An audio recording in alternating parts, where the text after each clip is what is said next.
Guys അങ്ങനെ ഒരു weekend കൂടെ വന്നിരിക്കുകയാണ് ഗൈസ്. വീക്കെൻഡ് നമുക്ക് ഓഫാണ്. അപ്പോൾ ഇന്ന് നമ്മൾ ആക്ച്വലി ഇന്ന് ഈ 2 weeks ആയിട്ട് നല്ല കട്ട പണിയായിരുന്നു ഗൈസ്. ഒരു വെക്കേഷൻ ഉടനെ വരുന്നുണ്ട്. അപ്പോൾ അതിനുവേണ്ടി നമ്മൾ പ്രിപ്പയർഡ് ആകുകയാണ്. അത് തന്നെയല്ലേ ഇപ്പോൾ എയർ കാനഡ ഫ്ലൈറ്റ് അറ്റൻഡൻസ് ഇന്നലെ മുതൽ സ്ട്രൈക്ക് തുടങ്ങിയിട്ടുണ്ട് ഗൈസ്. പറ്റുവാന്ന് ഇന്ന് എയർപോർട്ടിൽ പോയി. ഇന്ന് എനിക്ക് ഷിഫ്റ്റ് ഇല്ല, ബട്ട് സ്റ്റിൽ ഷിഫ്റ്റ് ഇല്ലാത്തപ്പോൾ നമുക്ക് അവിടെ ചെന്ന് വീഡിയോ ഒക്കെ എടുത്ത് ഇവിടുത്തെ സ്ട്രൈക്കൊക്കെ എങ്ങനെയാണെന്ന് കാണിച്ചു തരാം. അപ്പോൾ ഇപ്പോൾ രാവിലെ എനിക്ക് മാർക്കറ്റ് പ്ലേസിൽ നിന്ന് ഞാൻ ഇവിടെ യൂഷ്വലി നമ്മൾ വലിയ പൈസ കൊടുക്കാതെ ടെമ്പററി ആയിട്ട് യൂസ് ചെയ്യാനുള്ള സാധനങ്ങളൊക്കെ വാങ്ങണമെങ്കിൽ മാർക്കറ്റ് പ്ലേസ് വഴി നമ്മൾ വാങ്ങുന്നതായിരിക്കും നല്ലത്. ഇപ്പോൾ ഒരുമാതിരി എല്ലാവർക്കും അറിയാം, നാട്ടിലും അത് സെറ്റായി. അപ്പോൾ മാർക്കറ്റ് പ്ലേസിൽ നിന്ന് എനിക്ക് ആദ്യം ഒരു ടേബിൾ പിക്ക് ചെയ്യാനുണ്ട് ഗൈസ്. അത് പോയി പിക്ക് ചെയ്തിട്ട് നമുക്ക് ഇന്നത്തെ പരിപാടിയോട്ട് സെറ്റാകാം. അപ്പോൾ സെറ്റ്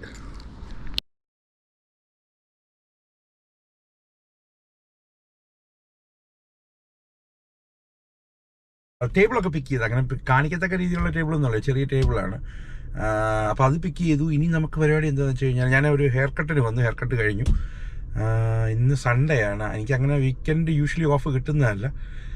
അപ്പോൾ ഇപ്പോൾ നമ്മൾ പോകുന്നത് തിരിച്ചെങ്ങോട്ടാണെന്ന് വെച്ച് കഴിഞ്ഞാൽ എയർപോർട്ടിൽ വർക്ക് ചെയ്യാൻ പോകല്ല.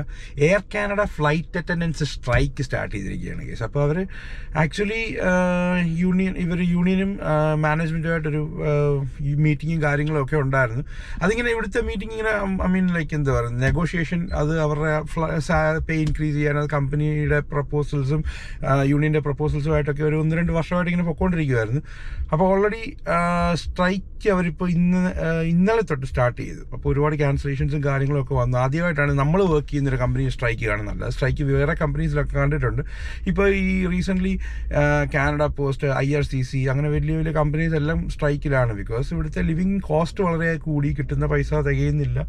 അതുകൊണ്ട് തന്നെ പേ ഇൻക്രീസ് ചെയ്യണമെന്ന് പറഞ്ഞിട്ടുള്ള സ്ട്രൈക്കാണ് ഇപ്പോൾ എയർ കാനഡ സ്റ്റാർട്ട് ചെയ്തേക്കുന്നത്. എല്ലാവരും ചെയ്യുന്ന തൊട്ട് തന്നെ air Canada flight attendance, air hostesses ആണ് ഇപ്പോൾ ചെയ്തേക്കുന്നത്. എല്ലാത്തിനും വേറെ യൂണിയൻ ഉണ്ട്. ഇപ്പോൾ പൈലറ്റ്സിനൊരു യൂണിയൻ ഉണ്ട്, ഫ്ലൈറ്റ് അറ്റൻഡൻസിനൊരു യൂണിയൻ ഉണ്ട്, ഞങ്ങൾക്ക് ഗ്രൗണ്ട് ഹാൻഡ്ലേഴ്സിനൊരു യൂണിയൻ ഉണ്ട്, പിന്നെ ഗ്രൗണ്ട് ഹാൻഡ്ലേഴ്സും ലൈക്ക് മെയിൻ്റനൻസും അതൊക്കെ ഒരു യൂണിയനാണ്. അപ്പോൾ നമ്മുടെ യൂണിയൻ ടെക്നിക്കലി അവരെ സപ്പോർട്ട് ചെയ്യുവാണ്. പക്ഷേ നമ്മുടെ യൂണിയൻ അല്ല സ്ട്രൈക്ക് ചെയ്യുന്നത്. നമുക്ക് ജോലിയുണ്ട്. നമുക്ക് ഇതുവരെ നമ്മുടെ ജോലി ലേ ഓഫും കാര്യങ്ങളൊന്നും പറഞ്ഞിട്ടില്ല. ബിക്കോസ് ഏത് നിമിഷം വേണ്ടി ഇവർ തിരിച്ചു വരാം. നമ്മളെ ലേ ഓഫ് ചെയ്യണമെങ്കിൽ 72 hours നമുക്ക് അവർ നോട്ടീസ് തരണം. ഇതുവരെ അത് തന്നിട്ടൊന്നുമില്ല. പക്ഷേ ഇന്നലെ federal government like federal minister ഇതിനകത്ത് ഇൻവോൾവ് ആയി. അവർ എയർ കാനഡ ഫ്ലൈറ്റ് അറ്റൻഡൻസിനോട് തിരിച്ച് വരാൻ പറഞ്ഞു വർക്കിലോട്ട്. പക്ഷേ അവരത് റെഫ്യൂസ് ചെയ്ത് അവർ പിന്നെ സ്ട്രൈക്കിൽ തന്നെയാണ്. അപ്പോൾ നമുക്ക് കൂടുതൽ അതിൻ്റെ കഥകളൊന്നും ഞാൻ പറയുന്നില്ല. ഇവിടുത്തെ ഒരു സമരം എങ്ങനെയാണെന്നുള്ളത്, ഇവിടുത്തെ സ്ട്രൈക്ക് എങ്ങനെയാണെന്നുള്ളത് ജസ്റ്റ് ഒന്ന് കാണിക്കാം. അപ്പോൾ അവിടെ ചെന്ന് ചില്ലറ വീഡിയോ ഒക്കെ എടുക്കുകയും ചെയ്യാം. നമ്മളവിടെ നമ്മുടെ യൂണിയൻ്റെ ഒരു സപ്പോർട്ടുണ്ട്. അപ്പോൾ നമ്മൾ എല്ലാവരും അവിടെ ചെന്ന് അവരോട് കുറച്ച് നേരം ഇരിക്കണമെന്നാണ് അതിൻ്റെ ഒരു ഇത്. അപ്പോൾ നമുക്കും ഗൈസ് വിതയ്ക്കത്തില്ല പക്ഷേ കൊയ്യും എന്ന് കേട്ടിട്ടില്ലേ? വിതച്ചില്ലെങ്കിലും കൊയ്യാം എന്നുള്ള സെറ്റപ്പ്. അവിടെ ചെന്ന് ചുമ്മാ ഇരിക്കാം. അപ്പോൾ യൂണിയൻ നമുക്ക് അവിടെ ചെന്നിരിക്കുന്നതിന് $25 തരും ഗൈസ്. അപ്പോൾ $25 എനിക്ക് വന്ന് എൻ്റെ ഹെയർ കട്ടും കവറായി കിട്ടും. അപ്പോൾ ചുമ്മാ പോയി അതൊക്കെ കാണുകയും ചെയ്യാം. $25 കിട്ടും. പിന്നെ ഒരു വൈബല്ലേ ഗൈസ്. ഓഫ് ഡേ നമ്മൾ വെറുതെ വീട്ടിൽ ഇരിക്കുന്നതിന് നല്ലതല്ലേ ഇങ്ങനെയുള്ള എന്തെങ്കിലുമൊക്കെ കാര്യങ്ങളായിട്ടൊക്കെ ഇൻവോൾവ് ആകുന്നത്. അപ്പോൾ പോയിട്ട് വരാം. 2 ദിവസമായിട്ട് നല്ല കിടുക്കാച്ചി മഴയൊക്കെ ആയിരുന്നു. പക്ഷേ ഇന്നിപ്പോൾ നല്ല വെതറാണ്, നല്ല സണ്ണി ഡേ ആണ്. പക്ഷേ ഇന്ന് എനിക്കറിയാം ഒത്തിരി പരിപാടികളൊന്നുമില്ല. എനിക്ക് ആക്ച്വലി എൻ്റെ പല കാര്യങ്ങളും ചെയ്തു തീർക്കാനാണ്. ഞാൻ മുമ്പേ പറഞ്ഞുകൊണ്ട് തന്നെ ഈ ഒരു 2 weeks ആയിട്ട് ഞാൻ നല്ലോണം ഷിഫ്റ്റ് അങ്ങ് എടുത്തു. ബിക്കോസ് നമുക്ക് സെപ്റ്റംബറിൽ എനിക്കൊരു വെക്കേഷൻ വരുന്നുണ്ട്. എവിടെ പോകുന്നതെന്നൊന്നും ഇതൊരു തീരുമാനിച്ചിട്ടില്ല. അപ്പോൾ വെക്കേഷൻ നമ്മൾ യൂസ് ചെയ്യും. അപ്പോൾ എവിടെയെങ്കിലും പോകും. അപ്പോൾ അതൊരു ട്രാവൽ വ്ളോഗ് വേറെ സെറ്റാണ് ഗൈസ്. അപ്പോൾ പിന്നെ ഞാൻ പറഞ്ഞു വന്നത് എയർ കാനഡ ഫ്ലൈറ്റ് അറ്റൻഡൻസിൽ സ്ട്രൈക്കിൻ്റെ കാര്യം. അപ്പോൾ സ്ട്രൈക്കിൻ്റെ കാര്യം എന്ന് പറഞ്ഞു കഴിഞ്ഞാൽ നമുക്ക് ചുമ്മാ ചാടി കയറി ഇവിടെ സ്ട്രൈക്ക് എടുക്കാനൊക്കത്തില്ല. ഇവിടെ നമ്മളെങ്ങനെയാണെന്ന് വെച്ച് കഴിഞ്ഞാൽ ഇപ്പോൾ ഞാൻ പറഞ്ഞല്ലോ 2 years ആയിട്ട് ഇവരുടെ നെഗോഷിയേഷൻ നടക്കുവാണ്. അപ്പോൾ ഇവർ അതിങ്ങനെ നീണ്ടു പോകും. അപ്പോൾ ഇപ്പോൾ ഇവർ ഫ്ലൈറ്റ് അറ്റൻഡൻസ് പറഞ്ഞിരിക്കുന്ന ഒരു എമൗണ്ടിൻ്റെ 50% ഓൾറെഡി മാനേജ്മെൻറ്റ് എഗ്രി ചെയ്തിട്ടുണ്ട്. അപ്പോൾ ആ 50% പോരാ, 100% വേണം എന്നും പറഞ്ഞാണ് അവരിപ്പോൾ പിന്നെ സ്ട്രൈക്കിന് ഇറങ്ങിയത്. അപ്പോൾ സ്ട്രൈക്ക് എന്ന് പറയുമ്പോൾ ഇന്നിപ്പോൾ നമ്മളൊരു മീറ്റിംഗ് നടന്നു, അത് കുഴപ്പിപ്പോയി. ഉടനെ നമുക്ക് സ്ട്രൈക്കിന് പോകാനൊക്കത്തില്ല. നമ്മൾ കമ്പനിക്ക് 72 hours ഓഫ് നോട്ടീസ് കൊടുക്കണം. 72 hours ഓഫ് നോട്ടീസിന് ഈ 72 hours കൊണ്ട് കമ്പനിയും യൂണിയനുമായിട്ടൊരു ധാരണയിലെത്തിയാൽ സ്ട്രൈക്ക് ഒഴിവാകും. പക്ഷേ ഇതായില്ല, ആകുമെന്നൊക്കെയാണ് പറഞ്ഞത്. പിന്നെ ഇന്നലെ സ്ട്രൈക്കിന് പോയി. പക്ഷേ ഓരോ മിനിറ്റും അറിയാമല്ലോ, ഇത്രയും വലിയൊരു കമ്പനിയാണ്, ഓരോ മിനിറ്റും സ്ട്രൈക്കിന് പോകുന്നുണ്ടെങ്കിൽ ഇത്രയും എയർക്രാഫ്റ്റ്സ് അവിടെ വെറുതെ കിടക്കുവാണ്. ഇപ്പം നമ്മളൊക്കെ ആണെങ്കിലും വർക്ക് ചെയ്യുന്നുണ്ട്. നമുക്കിപ്പോൾ ജോലിയൊന്നും ഇല്ല. ഇപ്പോൾ ഫ്ലൈറ്റ് ഇല്ലെന്ന് പറഞ്ഞാലും നമുക്ക് അവർ പേ തന്നാലേ പറ്റത്തുള്ളൂ. അപ്പോൾ ബില്യൻസിൻ്റെ നഷ്ടമാണ് ഓരോ ദിവസവും ഉണ്ടായിക്കൊണ്ടിരിക്കുന്നത്. പക്ഷെ അത് ഇപ്പോൾ രണ്ട് പാർട്ടീസും എഗ്രി ചെയ്താലേ ഒക്കത്തുള്ളൂ. ഇപ്പം നമ്മൾ ഓഫ് കോഴ്സ് നമ്മൾ ബിസിനസ് സൈഡിനെക്കാട്ടിലും നമ്മൾ എംപ്ലോയീസിൻ്റെ സൈഡാണ് ചിന്തിക്കുന്നത്. ബിക്കോസ് ഇവിടുത്തെ ലിവിങ് കോസ്റ്റ് അതുപോലെ കൂടി ഗൈസ്. നമ്മൾ പറയുമ്പോൾ അങ്ങ് ലൈക്ക് എന്താ പറയുന്നത്, ഇപ്പോൾ ഫ്ലൈറ്റ് അറ്റൻഡൻസിൻ്റെ ടെക്നിക്കലി അവരുടെ പേ എങ്ങനെ സ്റ്റാർട്ട് ചെയ്യുന്നതെന്ന് പറഞ്ഞു കഴിഞ്ഞാൽ, നമ്മൾ ഫ്ലൈറ്റ് ഇപ്പം ഞങ്ങളുടെയൊക്കെ സ്റ്റാർട്ട് ചെയ്യുന്നത് ഞങ്ങൾക്ക് ടൈമുണ്ട്. അവിടെ ചെന്ന് ഞങ്ങൾ പഞ്ചിങ് ചെയ്യുമ്പോൾ തൊട്ടാണ് ഞങ്ങൾക്ക് സ്റ്റാർട്ട് ചെയ്യുന്നത്. പക്ഷേ കറക്റ്റ് ടൈമിന് നമ്മളവിടെ ചെല്ലണം. പക്ഷേ ഫ്ലൈറ്റ് അറ്റൻഡൻസിൻ്റെ എങ്ങനെയാണെന്ന് വെച്ച് കഴിഞ്ഞാൽ, ഇപ്പോൾ ഒരു ഫ്ലൈറ്റ് അറൈവൽ വന്നു, നമ്മൾ ഫ്ലൈറ്റ് വന്ന് ഗേറ്റ് വരുന്നുണ്ട്, ഞങ്ങൾ ഗ്രൗണ്ട് ഹാൻഡിലേഴ്സ് ഫ്ലൈറ്റ് ചോക്ക് ആ വീൽ ചോക്ക് ചെയ്യും. അപ്പോൾ ആ ചോക്ക് ചെയ്യുമ്പോൾ തൊട്ടാണ് ഇവരുടെ ഫ്ലൈറ്റ് പേ സ്റ്റാർട്ട് ചെയ്യുന്നത്. പിന്നെ ഡിപ്പാർച്ചർ ആണെങ്കിൽ ഫ്ലൈറ്റ് പുഷ് ബാക്ക് ചെയ്യുമ്പോൾ തൊട്ടാണ് ഇവരുടെ പേ സ്റ്റാർട്ട് ചെയ്യുന്നത്. അപ്പം അങ്ങനല്ല, ഇപ്പോൾ നമ്മളൊരു ഫ്ലൈറ്റിനകത്തോട്ട് കയറുന്നുണ്ട്, ഇവർ നമ്മളെ വെൽക്കം ചെയ്യുന്നു, മറ്റേ എന്താ പറയുന്നത്, നമ്മുടെ ലൈക്ക് ഫുഡൊക്കെ എടുത്ത് വെക്കുന്നു, പാസഞ്ചേഴ്സിൻ്റെ കാര്യം അതും അപ്പോഴും അവർ വർക്കിംഗ് ആണ്. പക്ഷേ ആ അവേഴ്സ് അവർക്ക് പെയ്ഡ് ആകുന്നില്ല എന്നുള്ളതാണ് അവരുടെ ആവശ്യം. പിന്നെ ഓഫ്കോഴ്സ് അവർ അവർലി വേജസ് കൂട്ടണമെന്നും പറഞ്ഞിട്ടാണ്. പക്ഷെ കമ്പാരിറ്റീവ്ലി മറ്റ് എയർലൈൻസിനെക്കാട്ടിലും ഒക്കെ നല്ല പേ എയർ കാനഡയുടെ തന്നെയാണ്. പക്ഷേ എയർ കാനഡയുടെ ഫ്ലാഗ് കാരിയറാണ്. അപ്പോൾ അതുകൊണ്ട് ലൈക്ക് ഇച്ചിരൂടെ ബെറ്റർ ആക്കണം എന്നുള്ള രീതിയിലാണ് അവർ പറയുന്നത്. ബിക്കോസ് എയർ കാനഡ എന്ന് പറഞ്ഞ ഒരു ബഡ്ജറ്റ് എയർലൈൻ അല്ല. പക്ഷെ ഇപ്പോൾ എയർ കാനഡ സെക്യൂർ ചെയ്ത് കഴിഞ്ഞാൽ അടുത്ത ദിവസം വെസ്റ്റേറ്റ് പിന്നെയും സെറ്റ് ആകും. അവർ സ്ട്രൈക്കിന് ഇറങ്ങും. അപ്പോൾ അവർക്കും അത് മാച്ച് ചെയ്യാൻ പറയും. അപ്പോൾ അങ്ങനെയൊക്കെയുള്ള പ്രശ്നങ്ങളുണ്ട്. എനിവേസ് അതൊക്കെ അവിടെ കിടക്കട്ടെ. അപ്പോൾ നമ്മളിപ്പോൾ പോകുന്നതെന്ന് പറഞ്ഞു കഴിഞ്ഞാൽ ഇവിടുത്തെ സ്ട്രൈക്ക് എങ്ങനെയാണെന്ന് കാണിക്കാൻ വേണ്ടിയാണ്. ഞാൻ പറഞ്ഞുകൊണ്ട് തന്നെ ചുമ്മാ ഇവർക്ക് കയറി ഇപ്പോൾ ഒരു സംഭവം ഇതായി, അത് ഉഴപ്പി അവർ ലൈക്ക് എന്താ പറയുക, ഒരു മീറ്റിംഗ് അങ്ങ് ഉഴപ്പിപ്പോയി ഉടനെ സ്ട്രൈക്ക് എടുക്കണമെന്ന് പറഞ്ഞാൽ സ്ട്രൈക്ക് എടുക്കാനൊക്കത്തില്ല. ഇവർ 72 hours ഓഫ് നോട്ടീസ് കൊടുക്കണം. അതിനിടയ്ക്ക് ഗവൺമെൻറ് ഇപ്പോൾ എയർ കാനഡ പോലുള്ള കമ്പനി ആകുന്ന ഗവൺമെൻറ് ഒക്കെ മാക്സിമം അതിനകത്ത് ഇൻവോൾവ് ആകാൻ ശ്രമിക്കും. ഇപ്പോൾ ഇൻവോൾവ് ആയി. ബിക്കോസ് ഇന്നലെ ഓൾറെഡി ഫെഡറൽ മിനിസ്റ്റേഴ്സൊക്കെ പറഞ്ഞു കമ്പനി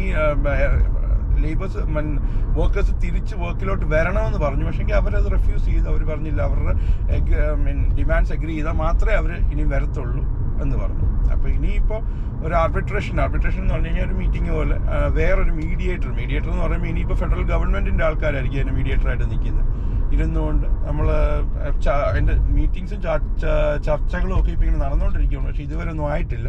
ഇന്നലെ ഞാൻ വർക്കിംഗ് ആയിരുന്നു. ഇന്നലെയാണ് ഷട്ട് ഡൗൺ തുടങ്ങിയത്. പക്ഷേ ഇന്നലെ ടെക്നിക്കലി ഒരു ജോലിയും ചെയ്തില്ല. ബിക്കോസ് എയർ കാനഡ ജാസ് എന്ന് പറഞ്ഞ ഫ്ലൈറ്റ്സ് ഉണ്ട്. ലൈക്ക് അത് ചെറിയ ഫ്ലൈറ്റ്സ് ആണ്, അത് ഓപ്പറേറ്റ് ചെയ്യുന്നുണ്ട്. ബിക്കോസ് അവരുടെ flight attendant union is different, അത് വേറൊരു യൂണിയൻ. അപ്പോൾ അവർ അത് ഓപ്പറേറ്റ് ചെയ്യുന്നുണ്ട്. പക്ഷേ ടെക്നിക്കലി അപ്പോൾ നമുക്ക് ഒരുപാട് ജോലി കുറവായിരുന്നു. ജോലി ഉണ്ടായിരുന്നു, ബട്ട് സ്റ്റിൽ നമ്മൾ മറ്റ് ചെയ്യുമ്പോൾ ഉള്ളതിനെക്കാട്ടിലും ഒത്തിരി കുറവായിരുന്നു. അപ്പോൾ ശരിക്കും പറഞ്ഞാൽ അവിടെ ചെന്ന് വെറുതെ ഇരുന്നു എന്നുള്ളതേ ഉള്ളൂ, നമുക്ക് പേ കിട്ടും. അപ്പോൾ നാളെ എനിക്ക് ഷിഫ്റ്റ് ഉണ്ട്. നാളെ ഇപ്പോൾ ആകുമോ എന്നറിയത്തില്ല. ഇന്നിപ്പോൾ ആയിട്ട് കൊണ്ടൊന്നും ആയില്ലെങ്കിൽ, പക്ഷേ ഇനിയും ഇൻ കേസ് ഇവർ വർക്കേഴ്സ് എല്ലാം തിരിച്ച് വന്ന് ബാക്ക് ടു സ്കെഡ്യൂൾ ആകണമെങ്കിൽ പോലും ഒരു 2 weeks എടുക്കും. അറ്റ്ലീസ്റ്റ് ഒരു 1 week-എങ്കിലും എടുക്കും. ബിക്കോസ് ഇത്രയും ഫ്ലൈറ്റ്സ് ക്യാൻസലായി, പല പാസഞ്ചേഴ്സും പലയിടത്തായിട്ട് സ്റ്റക്കായിട്ട് കിടപ്പുണ്ട്, പറഞ്ഞ മനസ്സിലായില്ല. അപ്പോൾ നോർമൽ ഓപ്പറേഷൻ സ്റ്റാർട്ട് ആകണമെന്നുണ്ടെങ്കിൽ ഇന്നിപ്പോൾ ഇവരുടെ അഗ്രിമെൻറ്റിൽ എത്തിയാൽ പോലും വീണ്ടും ഒരു 1 week കൂടെ എടുക്കും. അപ്പോൾ എനിവേസ് ഞാനിപ്പോൾ പൊക്കോണ്ടിരിക്കുകയാണ് കേസ്. നമുക്ക് പോയി ആ സ്ട്രൈക്കിൻ്റെ കാര്യങ്ങളൊക്കെ കാണിച്ചു തരാം. അതിന് മുമ്പായിട്ട് അത് ഇവിടുത്തെ സ്ട്രൈക്ക് എങ്ങനെയാണ് എന്താണെന്നുള്ളത് ജസ്റ്റ് ഒന്ന് എക്സ്പ്ലെയിൻ ചെയ്തതേ ഉള്ളൂ. അപ്പോൾ ഞാനും എക്സൈറ്റഡ് ആയി സത്യം പറഞ്ഞാൽ. ഇന്നലെയൊക്കെ നമ്മൾ TV-യിലൊക്കെ കണ്ടു, പിന്നെ നമ്മൾ അവിടെ കണ്ടു. ജസ്റ്റ് അവിടെ പോയി നോക്കാം എങ്ങനെയാണ്. നമ്മുടെ ഫ്രണ്ട്സ് ഫ്ലൈറ്റ് അറ്റൻഡൻസ് ഒക്കെ ഉണ്ട്, അവർ വീഡിയോസൊക്കെ നമുക്ക് അയച്ചു തരുന്നുണ്ട്. പിന്നെ നമ്മുടെ എയർ കാനഡയുടെ ഗ്രൂപ്പിലൊക്കെ കാണുന്നുണ്ട്. ഇന്നലെയാണെങ്കിൽ എനിക്ക് ഈ സ്ട്രൈക്കിൻ്റെ അവിടെ നിന്ന് എനിക്ക് ജോലി ഉണ്ടായിരുന്നു. 12 hours കഴിഞ്ഞ് എനിക്ക് പിന്നെ പല കാര്യങ്ങളുണ്ടായിരുന്നു, അതുകൊണ്ട് പോകാൻ പറ്റിയില്ല. അപ്പോൾ ഇന്നിപ്പോൾ നമ്മുടെ ഞങ്ങളുടെ യൂണിയൻ എന്ന് പറഞ്ഞാൽ IAM എന്ന് പറഞ്ഞിട്ടൊരു യൂണിയനാണ്. അപ്പോൾ ആ യൂണിയൻ്റെ സപ്പോർട്ട് കാണിക്കാൻ വേണ്ടി നമ്മൾ കട്ടല പോലെ ഒരു പ്ലാച്ചിയുടെ ഐറ്റമായിട്ട് നമ്മളങ്ങ് പോവുകയാണെങ്കിൽ നോക്കാം. അപ്പോൾ സെറ്റ്. ഞാനിപ്പോൾ ഗൈസ് നമ്മുടെ എയർപോർട്ടിനടുത്തുള്ളൊരു മോളുണ്ട്, ആ മോളിൽ കൊണ്ട് പാർക്ക് ചെയ്തു. ബിക്കോസ് നമുക്ക് വേണം എംപ്ലോയി പാർക്കിങ്ങിൽ ഇടാം, പക്ഷേ സ്റ്റിൽ സ്ട്രൈക്കിന് പോയിരിക്കുന്ന ഫ്ലൈറ്റ് അറ്റൻഡൻസിന് അവിടെ പാർക്ക് ചെയ്യലെന്ന്. അപ്പോൾ അവിടെ ഭയങ്കര സെക്യൂരിറ്റി കാര്യങ്ങളൊക്കെ ഉണ്ട്. അപ്പോൾ നമ്മളിനി അങ്ങോട്ട് ചെല്ലുന്നുണ്ടെങ്കിൽ യൂണിഫോമിലല്ല, എൻ്റെ കയ്യിലന്ന് എയർപോർട്ട് റേക്കില്ല. അപ്പോൾ അങ്ങനത്തെയുള്ള പ്രശ്നങ്ങൾ നമ്മൾ ഒഴിവാക്കാൻ വേണ്ടി ഞാൻ ഇവിടോട്ട് ഇട്ടു. അത് ജസ്റ്റ് അടുത്ത് തന്നെയാണ്, ഇവിടെയും ഫ്രീ പാർക്കിംഗ് തന്നെ. പിന്നെ ഇവിടുന്ന് നമുക്ക് അവിടെ സ്കൈ ട്രെയിൻ കയറി നമുക്ക് എയർപോർട്ടിലോട്ട് പോകാം. അപ്പോൾ അതായിരിക്കും ഏറ്റവും നല്ല ഓപ്ഷൻ എന്ന് എനിക്ക് തോന്നുന്നു. അപ്പോൾ അങ്ങനെ സെറ്റാക്കാം ഗൈസ്.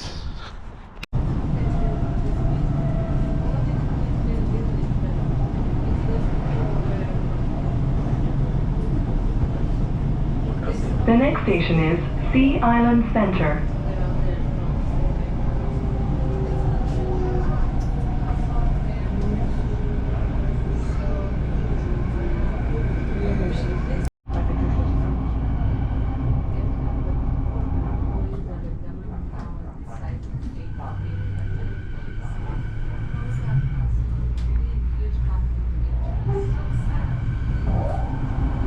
ഗൈസ്, യൂഷ്വലി ഒരു എയർക്രാഫ്റ്റും ഇങ്ങനെ ഇവിടെ കിടക്കുന്നതല്ല. ഇഷ്ടം പോലെ എയർക്രാഫ്റ്റ് ഇവിടെ പാർക്ക് ചെയ്തിട്ടുണ്ട്. കാരണം എയർ കാനഡ ഫ്ലൈറ്റ്സ് ഒന്നും ഫ്ലൈ ചെയ്യുന്നില്ല അവിടെ. ഐ മീൻ ഇതൊക്കെ എന്ന് പറഞ്ഞു കഴിഞ്ഞാൽ യൂഷ്വലി ഈ ലൈക്ക് എന്താ പറയുന്നത്, ഈ ഗേറ്റ്സ് അല്ല, എയർക്രാഫ്റ്റ് പാർക്ക് ചെയ്തിടുന്ന സ്ഥലങ്ങളല്ല. ലൈക്ക് എന്തെങ്കിലും മെയിൻ്റനൻസ് ഇഷ്യൂസോ അങ്ങനെയൊക്കെ ഉണ്ടെങ്കിൽ കിടക്കുന്ന എല്ലാ എയർ കാനഡ ഫ്ലൈറ്റ്സാണ്. അപ്പോൾ ഗേറ്റ്സ് മറ്റുള്ള എയർലൈൻ ഓപ്പറേറ്റ് ചെയ്യാൻ വേണ്ടി അവർ സെറ്റാക്കി വെക്കണം. അതുകൊണ്ട് തന്നെ ഈ ഫ്ലൈറ്റ്സ് ഒന്നും ഫ്ലൈ ചെയ്യാത്തതുകൊണ്ട് ഒരു സൈഡിൽ ഇത് പാർക്ക് ചെയ്തിരിക്കുക. അപ്പോൾ ഈ കാണുന്ന അവരുടെ യൂണിയൻ്റെ ഒരു പ്രൊട്ടസ്റ്റാണ് കേസ്. അവരുടെ യൂണിയൻ്റെ ആളുകളെല്ലാം കൂടെ കണ്ടില്ലേ, അവരുടെ പ്ലക്കാർഡ്സൊക്കെ പിടിച്ചുകൊണ്ട് വരുന്നുണ്ട്. പക്ഷേ ഇത് കണ്ടില്ലേ, ഇത് പാസഞ്ചേഴ്സിനെ ആരെയും ഒരു രീതി ബുദ്ധിമുട്ടിപ്പിക്കാതെയാണ് അവർ വരുന്നത്. ഒരു രീതിയിലുള്ള നമ്മുടെ പ്രോപ്പർട്ടീസ് ഒന്നും നശിപ്പിക്കാതെ ആണ് അവരുടെ പ്രൊട്ടസ്റ്റ് അവർ നടത്തുന്നത്. അപ്പോൾ നമുക്ക് ഇവരുടെ കൂടെ അങ്ങോട്ട് പോകാം. നമ്മുടെ യൂണിയൻ്റെ അവിടെ എവിടെയെങ്കിലും പോയി ചേരി ഇരുന്നിട്ട് നമുക്ക് സെറ്റാക്കാം. പക്ഷെ ഇവർ കണ്ടിട്ടൊരു വെക്കേഷൻ മോഡിലാണ് ഇവർ ഇത് എൻജോയ് ചെയ്യുന്നത്. ഏതായാലും അവരുടെ പ്രതിഷേധം അവരറിയിക്കുകയാണ് കേസ്. കണ്ട് ഇവിടെ താഴെ ഒരു ലോഡ് ആളുകൾ നിൽപ്പുണ്ട്. ഇതെല്ലാം ലൈക്ക് ഇവരുടെ യൂണിയൻ ക്യൂപ്പേ എന്ന് പറഞ്ഞിട്ടൊരു യൂണിയനാണ്. നമ്മുടെ യൂണിയനും നമ്മുടെ റാമ്പിൻ്റെ യൂണിയനും അതുപോലെ തന്നെ പൈലറ്റ്സ് യൂണിയനും എല്ലാവരും ഉണ്ട്. അവർക്ക് സപ്പോർട്ടായിട്ട് ഈ പറയുന്ന എല്ലാ ആളുകളും ഉണ്ട്. ഈ പോകുന്നതെല്ലാം അവരുടെ പ്രതിഷേധ പ്രകടനമാണ് കേസ്. അപ്പോൾ ഇതെനിക്ക് വന്ന് അവർ ടെർമിനലിനകത്തോട്ട് പോവാം. ഞാനങ്ങനെ ടെർമിനലിനകത്ത് വന്നു കേസ്. ടെർമിനലിനകത്ത് ഇവർ പ്രൊട്ടസ്റ്റ് ഒന്നും ചെയ്യത്തൊന്നുമില്ല. പക്ഷേ എങ്കിൽ കമ്പാരിറ്റീവ്ലി പാസഞ്ചേഴ്സൊക്കെ കുറവാണ്. അപ്പോൾ നമുക്ക് ഇതിനകത്തോട്ട് കയറി അവരൊന്നും ചെയ്യത്തൊന്നുമില്ല. പക്ഷെ അവർ വേറെ രീതിയിൽ ആരെയും ബുദ്ധിമുട്ടിപ്പിക്കാതാണ് എല്ലാം ചെയ്യുന്നത്. അപ്പോൾ നമുക്കിനി വെളിയിൽ ചെന്ന് അവരുടെ പ്രൊട്ടസ്റ്റൊക്കെ കാണാം. അതിൽ നമുക്ക് മെയിനായിട്ട് കാണണ്ടേ പ്രകടനം ഗൈസ്, പ്രതിഷേധ പ്രകടനം.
ഓ, കമ്മ്യൂണിസ്റ്റ് പാർട്ടി സെറ്റ് ഇവിടെ ഉണ്ട് കേസ്.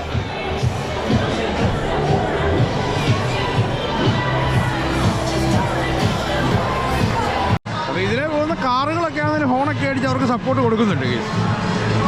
കണ്ടിട്ടില്ല, ഒരു രീതിയിൽ ഒരു വണ്ടി തടയുകയോ ഒന്നുമില്ല. എല്ലാം വളരെ കാമൻ ക്വയറ്റായിട്ടാണ് എല്ലാം നടക്കുന്നത്. അവരൊക്കെ വൻ support.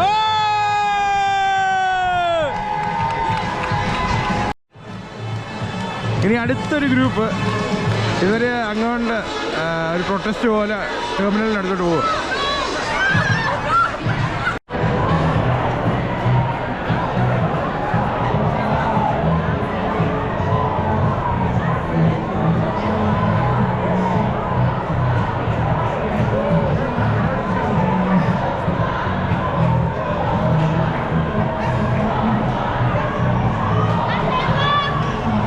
Unpaid workers won't fly. അതാണ് ഇവരുടെ മുദ്രാവാക്യം ഗൈസ്.